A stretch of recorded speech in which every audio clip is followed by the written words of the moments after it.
Les événements qui sont à l'origine de ce procès sommaire ont fait l'objet d'une enquête et les accusations appropriées ont été portées.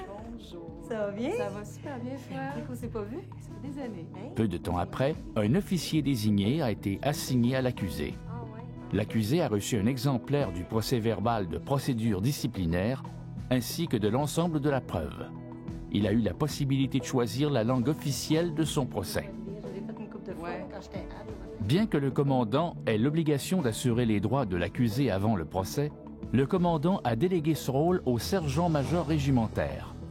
Avant le début du procès sommaire, le SMR rencontre l'officier désigné, l'officier d'administration et l'escorte de l'accusé. Ensemble, ils visitent le local du procès et passent en revue certains éléments du procès, comme l'endroit où se tiendra chaque participant. Le SMR s'assure également auprès de l'officier désigné et de l'officier d'administration que toutes les procédures préparatoires au procès ont été effectuées. Capitaine Zoulou, vous avez rempli les fonctions d'officier d'administration dans le passé? C'est exact, SMR, mais il y a longtemps. Je vais devoir me refamiliariser avec le tout. Ça va très bien aller, j'en suis certain. Merci. Le SMR indique où sera assis le commandant qui agira à titre d'officier président. Capitaine Zoulou, vous allez vous maintenir en angle pour regarder le témoin. Il indique ensuite la position de tous les autres participants, l'accusé et son escorte, les témoins, l'officier désigné et l'officier d'administration. Maintenir en angle ici, en regardant l'accusé et les témoins lorsqu'ils vont témoigner. OK. Comme ça? Oui, c'est parfait. Vous, madame, devrez vous avancer un petit peu plus. Oui. Plus ici. Parfait. En dernier lieu, il s'assure que la pièce est pourvue des appareils de communication nécessaires ainsi que des drapeaux appropriés.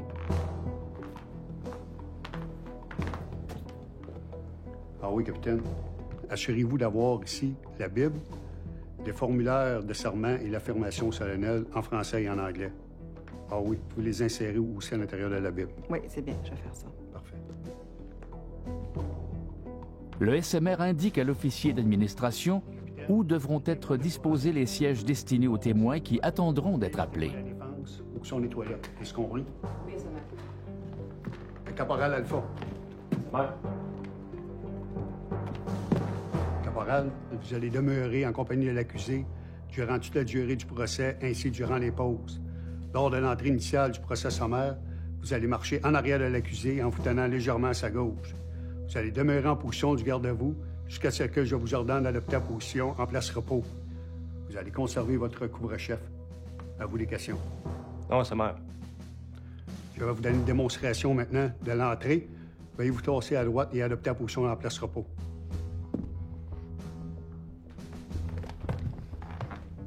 Je vais donner l'ordre. Escorte et accusé. Halte. Vers l'avant. À droite, tournez. Escorte un pas vers l'arrière. Marche. Est-ce compris, caporal? Compris, ça meurt. Capitaine, avez-vous et l'accusé eu l'occasion de discuter du PVPD et de l'ensemble de la preuve? Oui, SMR, on a regardé les deux et l'accusé est satisfait que tout y est. L'officier désigné déclare qu'elle a étudié les accusations en compagnie de l'accusé. Elle confirme que le procès aura lieu en français et certifie que l'accusé et tout témoin de l'accusé seront en mesure d'assister au procès aux dates annoncées. Oui, très bien. Merci beaucoup. Merci. Capitaine, monsieur. Le SMR confirme ensuite auprès de l'officier d'administration que tous les autres témoins ont été prévenus de la date du procès et que leur présence a été coordonnée avec leur chaîne de commandement. On va pas avoir d'embûche. Est-ce que nous avons des témoins pour l'accusé? Il s'assure aussi que le procès a été annoncé à l'avance dans les ordres de service courants de l'unité et que l'accusé et l'officier président n'ont pas présenté de demande pour exclure la présence du public pendant le procès. En dernier lieu, il s'assure que l'officier d'administration lui fournira le PVPD original, l'ensemble de la preuve, ainsi que la fiche de conduite et le guide de solde de l'accusé. De plus, un exemplaire courant du volume 2 de l'ORFC sera disponible pendant le procès. Il ne devrait rien avoir manqué. Je pense que je suis bien organisée, là. Aucun problème. OK. Bon, c'est presque tout. Je vous demanderai demain d'être ici en tenue de combat lors du procès sommaire. Oui, SMR.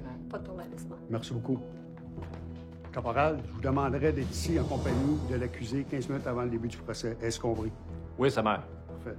Bonne journée. Merci, sa mère.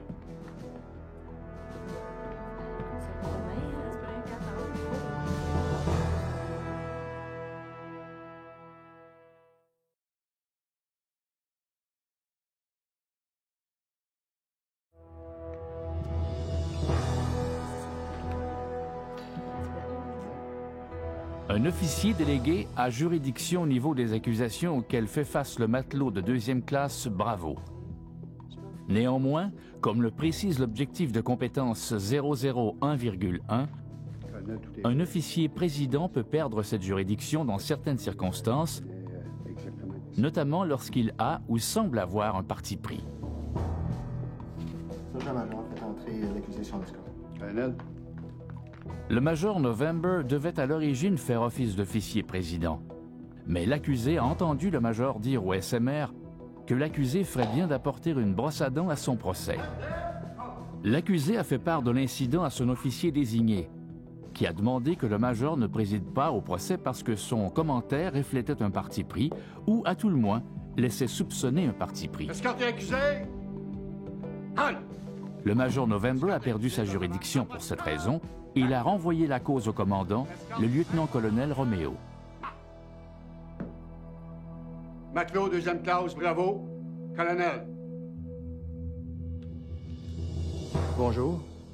Avant de commencer, je vais prendre le serment d'office. Je déclare solennellement d'administrer dûment la justice en conformité de la loi, sans partialité, faveur ni affection.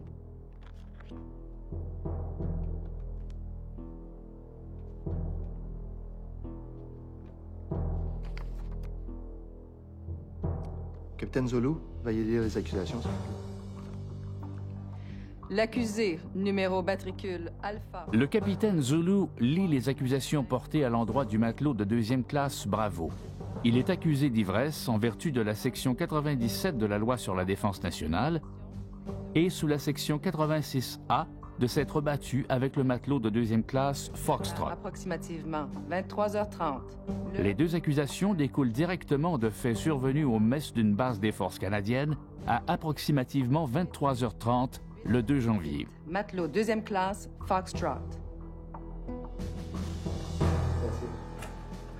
SMR, placez l'accusé sur l'escorte. En place, Escortez l'accusé. En place-le! Oh!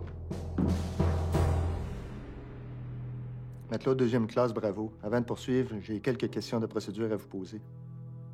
Matelot deuxième classe, Bravo. Avez-vous un officier désigné? Et si c'est le cas, qui est-il? Oui, monsieur. Capitaine Sierra est mon officier désigné, monsieur. Monsieur, Avez-vous eu l'occasion de discuter des accusations avec votre officier désigné? Oui, monsieur. Avez-vous disposé de suffisamment de temps pour vous préparer à ce procès ou désirez-vous un ajournement? Oui, monsieur, j'ai eu suffisamment de temps. J'ai pas besoin d'ajournement, monsieur. Très bien. Ça, je dois vous demander, désirez-vous admettre certains des détails qui apparaissent au chef d'accusation? Comprenez-moi bien. Je ne vous demande pas si vous plaidez coupable aux accusations, mais bien uniquement si vous admettez un ou des faits qui apparaissent au chef d'accusation. Si vous admettez un ou des faits, cela nous évitera d'appeler des témoins pour prouver ces faits non contestés. Vous m'avez bien compris? Monsieur, j'admets d'être au mess entre 18h30 et minuit, monsieur. Merci. SMR, appelez le premier témoin, le matelot de deuxième classe Tango. Colonel. L'officier d'administration administre tous les serments et les affirmations solennelles. Chaque témoin a le choix de prêter serment sur la Bible ou de faire une déclaration solennelle. Après la prestation du serment, l'officier président demande au témoin de présenter son témoignage. Matelot de deuxième classe Tango, veuillez décrire dans vos propres mots ce dont vous avez été témoin le soir du 2 janvier. Monsieur, le 2 janvier dernier, je me suis rendue au mess accompagnée de quelques amis. Vers 23h30, le matelot de deuxième classe Bravo s'est approché de moi et m'a offert une consommation. Je lui ai dit que j'en voulais pas. Ensuite, le matelot de deuxième classe Bravo m'a demandé si je voulais danser avec lui. J'ai répondu non, dégage. À ce moment-là, le matelot de deuxième classe Bravo a saisi mon verre et l'a lancé à l'autre bout de la pièce. Il a crié après moi et m'a traité de traînée. À ce moment-là, mes amis se sont approchés de moi. Le matelot de deuxième classe Foxtrot s'est approché du matelot de deuxième classe Bravo et lui a demandé ce qui se passait. Le matelot de deuxième classe Bravo lui a répondu quelque chose comme « C'est comme ça qu'on traite une traînée et, qu'est-ce que tu comprends pas, t'as jamais invité une traînée à danser. » C'est à ce moment-là que le matelot de deuxième classe Bravo et le matelot de deuxième classe Foxtrot ont commencé à se battre. Le matelot chef Lima est intervenu pour faire cesser la bagarre. Et c'est à ce moment-là que le matelot de deuxième classe Bravo a donné un coup de tête au matelot chef Lima, monsieur.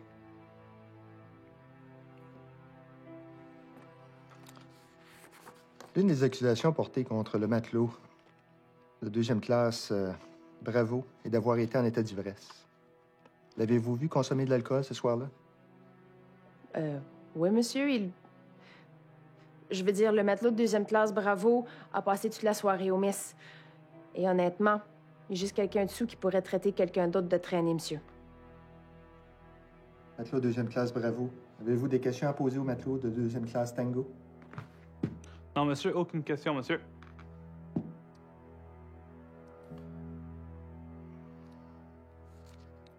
Merci. Matelot deuxième classe Tango, je n'ai pas d'autres questions. Veuillez demeurer dans la zone d'attente au cas où vous seriez rappelé. Rompez. Le matelot de deuxième classe Tango est le premier de 4 témoins à témoigner contre l'accusé. Chacun présente son témoignage et répond aux questions de l'officier président, puis, le cas échéant, à celle de l'accusé. J'étais là quand le matelot chef Lima essayait... Le soldat Echo se souvient avoir vu le matelot de deuxième classe Bravo et quelques-uns de ses amis assis autour d'une table au début de la soirée. Elle dit avoir remarqué sur la table des boissons alcoolisées et vu l'accusé acheter une bière au bar. J'ai pas exactement vu la bataille commencer entre le matelot de deuxième classe Foxtrot et le matelot de deuxième classe Bravo.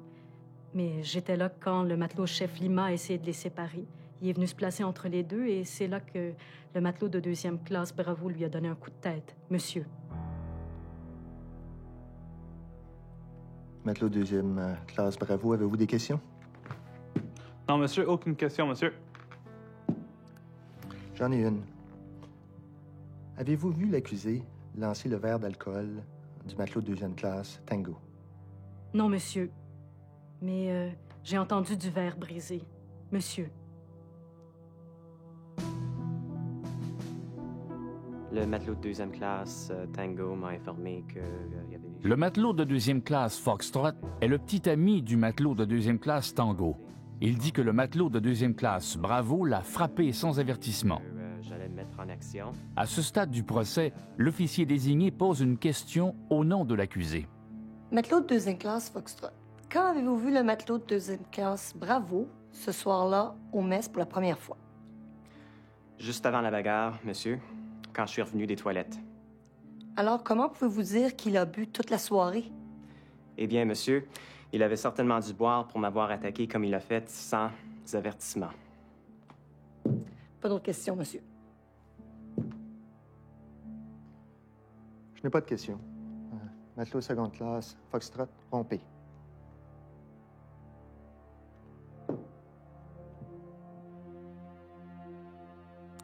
J'ai remarqué une bousculade et je suis venu voir. J'ai demandé qu'est-ce qui se passait et le matelot de deuxième classe Bravo m'a dit d'aller me faire foutre et de me mêler de mes affaires ou quelque chose comme ça. Par après, je me suis interposé entre lui et le matelot de deuxième classe Foxtrot. Et c'est à ce moment-là que le matelot de deuxième classe Bravo m'a donné un coup de tête qui m'a envoyé au tapis. Monsieur. On est allé au mess le 2 janvier de cette année. Un témoin a été sommé de comparaître en faveur de l'accusé. Le soldat Kilo se trouvait au mess en compagnie du matelot de deuxième classe Bravo la nuit de l'incident. Par contre, il m'a payé de non. Elle déclare que le matelot de deuxième classe Bravo et elle sont amis depuis longtemps et qu'ils font souvent des sorties ensemble. De lui pour qu'est-ce qu'il a accompli. Elle affirme que même si l'accusé buvait considérablement autrefois, Qu'est-ce qui s'est passé réellement? il n'a pas consommé une goutte d'alcool depuis 2 ans. Voir qu'est-ce qui s'était passé. Ce soir-là, au mess, l'accusé lui a acheté une coupe de bière, mais n'a lui-même consommé que du cola. C'est tout pour mon témoignage. Monsieur?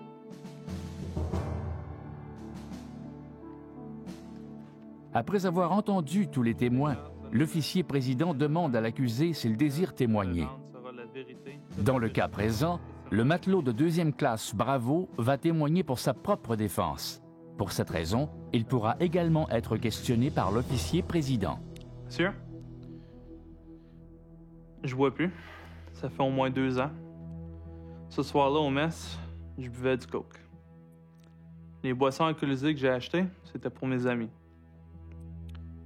Je voulais simplement être gentil au matelot de 2e classe Tango, que j'ai offert à boire, puis que j'ai demandé à danser.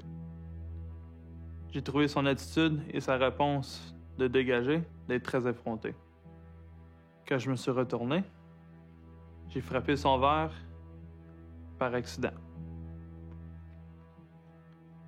Pour aucune raison, le matelot de 2e classe Foxtrot, qui était évidemment dessous, s'est approché de l'autre bout de la salle, commença à me crier après et il m'a frappé, monsieur.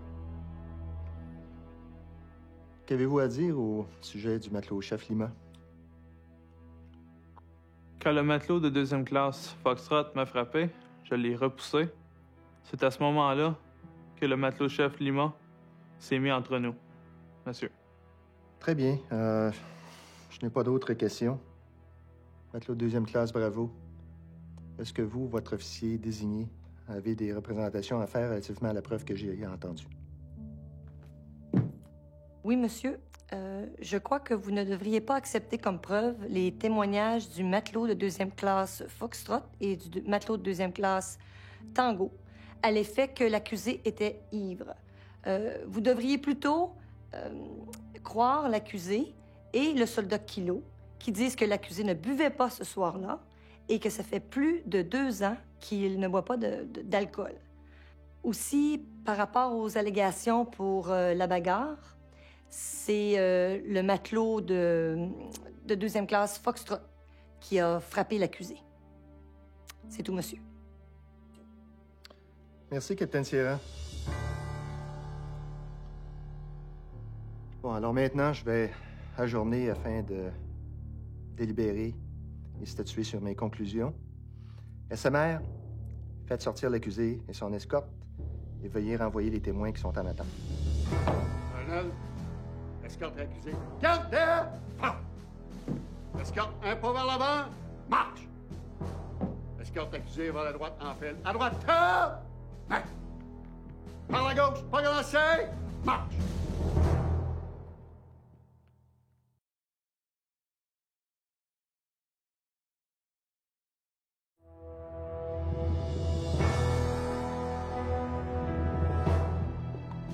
Pour éviter toute apparence d'injustice, l'officier président ne doit prendre connaissance d'aucune nouvelle preuve pendant ses délibérations. S'il doit poser des questions au SMR, à l'officier d'administration ou à toute autre personne, l'accusé et son officier désigné doivent être présents. Pendant l'ajournement, l'officier président a recours à la formule d'analyse des infractions pour évaluer les accusations d'ivresse et de bagarre. Il étudie ensuite les conditions rattachées aux 2 infractions dans les sections 97 et 86A de la loi sur la défense nationale. Il évalue les éléments de chaque accusation qui doivent être prouvés hors de tout doute raisonnable. L'identité de l'accusé, la présence de l'accusé au lieu et à la date de l'infraction et l'intention de commettre une infraction. Dans le cas de l'accusation d'ivresse, il est nécessaire de prouver que l'accusé était ivre parce qu'il avait abusé d'alcool ou de drogue et qu'il s'est conduit de façon désordonnée ou de façon à porter discrédit au service de Sa Majesté. Dans le cas de l'accusation de bagarre, il est nécessaire de prouver que l'accusé s'est battu ou s'est querellé avec une autre personne assujettie au code de discipline militaire. L'officier président évalue de plus le témoignage de tous les témoins et de l'accusé en regard de chacun des éléments des 2 infractions, au niveau de leur pertinence, de leur fiabilité et de leur valeur probante. C'est à ce moment-là que le matelot de deuxième classe...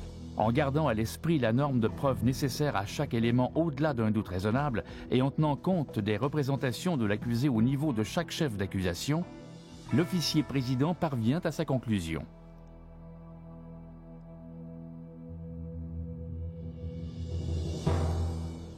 Matelot de deuxième classe, bravo. Je vais rendre maintenant mon verdict. En ce qui a trait au premier chef d'accusation, soit le chef d'ivresse, je vous déclare non coupable. L'ensemble des témoignages ne m'ont pas convaincu, et ce de façon hors de tout doute, que vous étiez effectivement en état d'ébriété le soir du 2 janvier. Maintenant, en ce qui a trait au deuxième chef d'accusation, soit celui de vous être battu avec une personne justiciable du Code de discipline militaire. Sur ce chef, je vous déclare coupable. L'ensemble des témoignages, y compris votre témoignage, n'ont soulevé aucun doute raisonnable dans mon esprit à l'effet que vous vous êtes effectivement battu le soir du 2 janvier. Le procès entre maintenant dans la phase de détermination de la sentence. L'officier président va prendre connaissance des circonstances atténuantes relatives au caractère de l'accusé et consulter son dossier disciplinaire avant de déterminer la sentence. Sergent-major, veuillez faire sortir l'accusé et son escorte. Escorte l'accusé. Gardez, vous!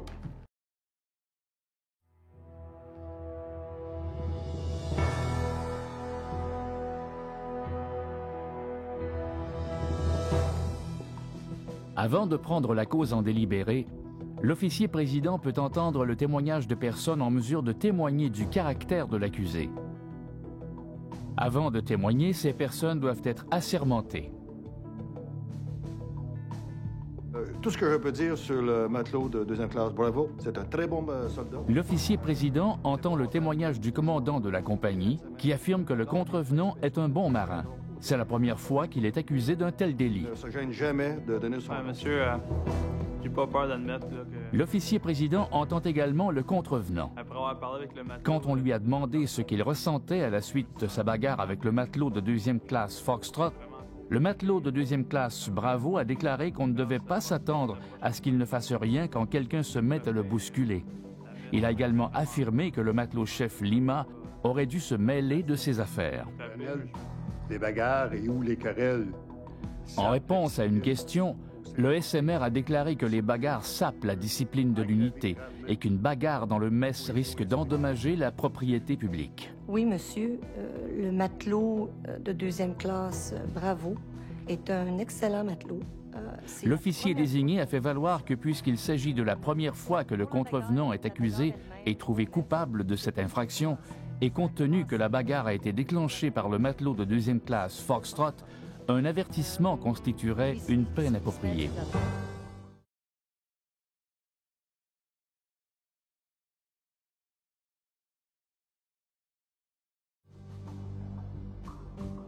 Au cours de ces délibérations, l'officier président tient compte de tous les facteurs relatifs aux sanctions, de même que des remarques de l'officier désigné. L'officier président étudie également la fiche de conduite et le guide de solde du contrevenant. Guidé par les principes de la dissuasion spécifique et générale, il envisage une sentence proportionnelle au sérieux du délit et au niveau de responsabilité du contrevenant. L'officier président se conforme à la règle générale, voulant qu'une peine adéquate est la plus faible punition qui puisse permettre de maintenir la discipline. L'officier président envisage tout d'abord la punition la plus faible qu'il lui soit possible d'imposer et se pose la question suivante: cette punition serait-elle suffisante pour maintenir la discipline? Si la réponse est non, il se demande ensuite si la punition pourrait être légalement combinée à une autre punition afin de parvenir à une sentence appropriée. Si la réponse est toujours non, il envisage la prochaine peine plus lourde jusqu'à ce qu'il puisse répondre oui. Matelot deuxième classe Bravo, vous ayant trouvé coupable du chef d'accusation de vous être battu avec une personne assujettie au code de discipline militaire, je vous condamne à 400 $ d'amende, ainsi qu'à 5 jours consignés au quartier. Dans l'évaluation de la sentence, j'ai considéré les facteurs aggravants ainsi que les facteurs atténuants suivants. Matelot de 2e classe Bravo, vous êtes un bon soldat. C'est la première fois que vous êtes accusé et reconnu coupable d'une infraction de cette nature.